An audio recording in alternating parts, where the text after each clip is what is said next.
Svjetski je dan voda. Na Riječkom korzu može se pogledati izložba fotografija riječine fotoreportera Marka Gracina. A grad koji teče, kako još nazivaju rijeku, dobio je novi jedinstven suvenir, stiliziranu čašu za vodu. Dio je to novoga gradskog brenda kojim se uz 4 nove gradske špine želi popularizirati riječka pitka voda.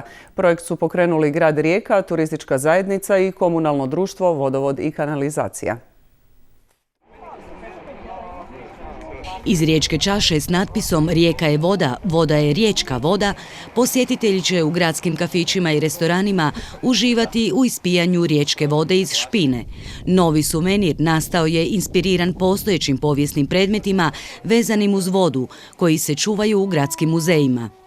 Plava boca za gaziranu vodu koja se punila u Rijeci i služila se u riječkim restoranima iz 1931. i čuva se u muzeju grada Rijeke. I drugi povijesni izvor je boca Franje Josipa II. Koju je on poklonio Rijeci. Uz čašu uskoro će biti predstavljen i uporabni suvenir plava boca za višekratnu uporabu. Uz čašu ide i podmetač kojim je ispričana priča o riječkoj vodi, a onda tu ostavljam ovu dalje priču, punu priču na našim ugostiteljima koji ja vjerujem da će biti dobri domaćini i prezentirati svakom gostu zašto je riječka voda posebna. Rijeka je jedinstvena jer pitku vodu dobiva s izvora u samom središtu grada. Uz to ima i 33 gradske špine.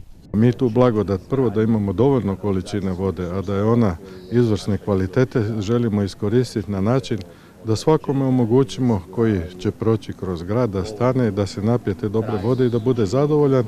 Ove godine obilježena je 100. obljetnica gradskog vodovoda i 4 vodosprema koje su još u funkciji, a uskoro počinje i njihova obnova.